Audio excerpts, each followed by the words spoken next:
the DP's campaigns, which I need John Kaguchia to respond to. John, go ahead.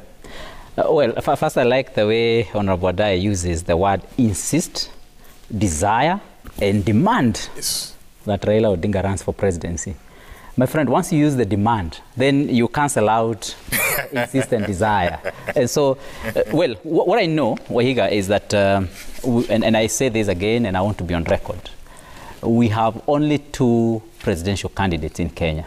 We have Raila Odinga, and we have William Samoei Ruto. And any other person is either a pacesetter or someone who helps in regional balkanization.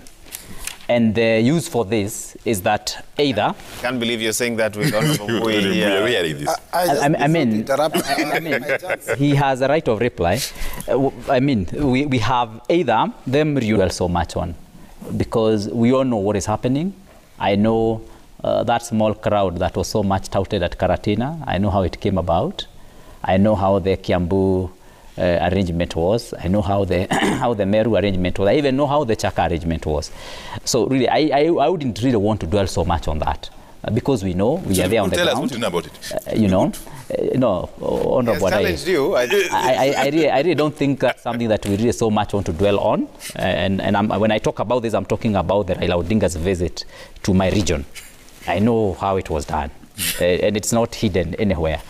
Now, what I want to say is that and I want really to be on record on this. We're having a very interesting election coming next year, because this is a transition election, Wahiga. And I want Kenyans to know this and understand. This is a transition election, and in this election is where we are going to do away with some of the biggest names that we have had in this country. You remember in 2002 when there was the election between Kibaki and Uhuru and Nyachae. And at that point, and even in the consecutive elections in 2007, there is a transition that happened in this country. And some of the most powerful men of this land, like Biwott, the likes of Sally Kosgei, the likes of Henry Kosgei, who, of course, still continue to exist up to around 2007, that election. But at the point when now we had 2013 election, where now Uhuru Kenyatta and William Samoei Ruto came on board, we dropped a lot of these names. At this point, in where is when also Moi had hoped that he would transition power to certain individuals in the Rift Valley. But for some reason, that was not to happen. And some of the big names were lost in that process. Now, this is going to be that kind of an election in 2022. And I'm saying this as a political analyst, and I want to be on record, because we will revisit this one later on. Like in Mount Kenya region, I know, just like the way Moi went with a lot of big names, and they were forgotten, and we now only read about them in history books. If today Sally Kosgei appears somewhere, or maybe Henry Kosgei, or that kind of people, we are only told these people used to be powerful in the country. Now that is going to happen in 2022, that some of the Mount Kenya bigwigs, big names, are going to be read in history books, are going to be remembered in 2024, 2025, that this used to be a cabinet secretary, this used to be a big man, this used to be a big name in this country, and they will be forgotten. I'm telling you, this is a transition government.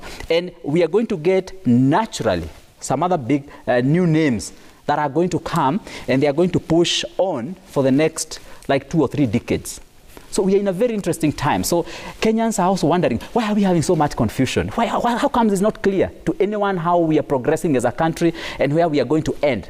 Even those big names that are now getting under, they're also confused. They also don't know how it's going to be like. But what they are not realizing, that it is now their time to go.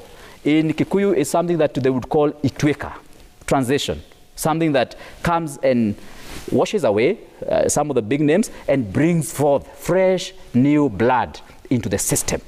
Now, this will be remembered because I have said it here and today, and I'm saying this one very, very analytically, politically, and I know for sure that the confusion you're seeing is sweeping.